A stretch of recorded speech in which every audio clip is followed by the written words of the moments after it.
Chapter 28. Luke began screaming and couldn't stop. Suddenly his brain didn't seem to have any control whatsoever over what his body did. He felt his legs spring up and propel him toward Jen's dad. He saw his own hand grab for the gun and wrestle it away. He heard a voice he barely recognized as his own scream, again and again. "No, no, no! Stop!" Jen's dad yelled. "Stop, you little fool, before you get us both killed." Somehow the gun was in Luke's hand. Jen's dad lunged at him, and Luke could picture Jen's dad tackling him just as Jen had tackled him all those months ago. But this time, Luke stepped to the side at the last moment, and Jen's dad crashed uselessly into the far wall. Luke pointed the gun at him and struggled to hold it steady. Jen's dad turned around slowly. "You can shoot me," he said, holding his hands helplessly up in the air. "I might even welcome the chance to stop missing Jen. But it would be a mistake. I swear to you, in the name of everything that's sacred, in Jen's name, I'm on your side." Jen's dad stared into Luke's eyes, waiting.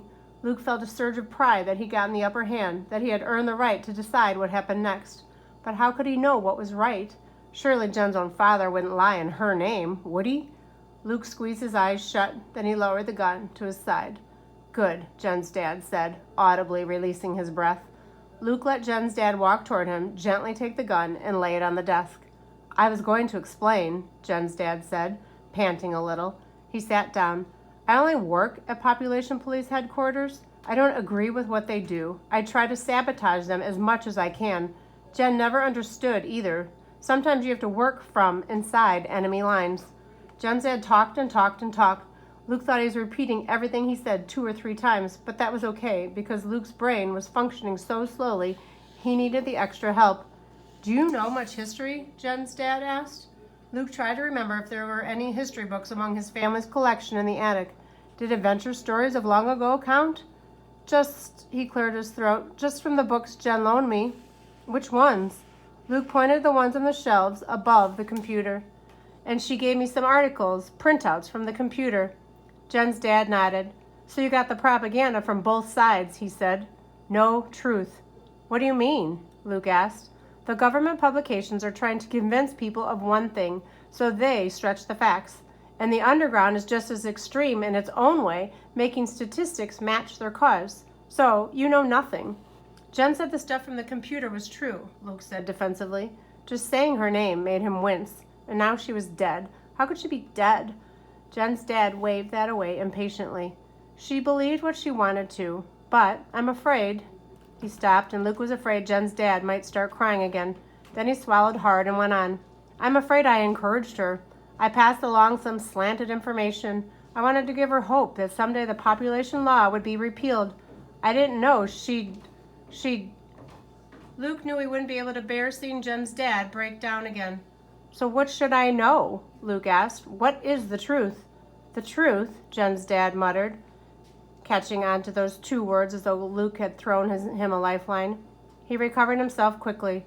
"Nobody really knows. There have been too many lies for too long. Our government is totalitarian. That means that governments like that never like the truth."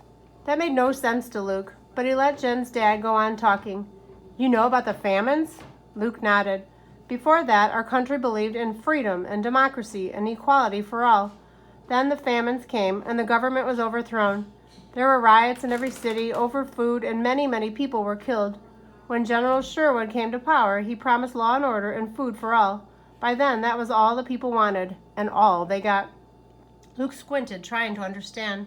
This was grown-up talk, pure and simple.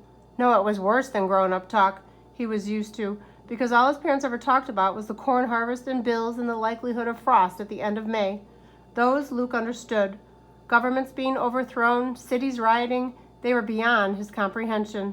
"Barron's got more," he blurted, then blushed because it sounded so rude. Jen's dad laughed. "True, you noticed. I know it's not fair, and I'm not proud of it, but government officials made a conscious decision to allow one class of people to have special privileges. Jen probably introduced you to junk food, didn't she?" Luke nodded. "That's a good example. Officially, it's illegal, but no one ever got arrested for supplying barons with junk food, which is mighty convenient, considering that all the powerful government officials are barons." The cynicism in his voice sounded very much like Jen, that Luke almost gave in to grief again. but he forced himself to focus on what Jen's dad was saying. The government justifies keeping everyone else in poverty because people seem to work the hardest when they're right on the edge of survival, he continued. The government does try to make sure that most people, the ones who cooperate, do survive. If you've heard your parents talk about other farmers, you'll know that nobody loses their farms anymore, but also nobody ever makes enough money to live comfortably. Luke thought about his parents' constant worries about money. Was it all unnecessary? Were they just being manipulated? He felt a spark of anger, but buried that too because he had other questions. But even barons have to follow the population law, he said. Is that because it's necessary? Were there too many people? Are there? Probably not, Jen's dad said. If food had been distributed fairly, if people hadn't panicked, if we'd had good leaders being honest about the need for everyone's cooperation, we could have survived the crisis without curtailing anyone's rights. And now it shouldn't be a problem if some people choose to have 3 or 4 kids, as long as some other people choose to have none. But the population law became General Sherwood's proudest accomplishment. That's why even barons aren't exempt.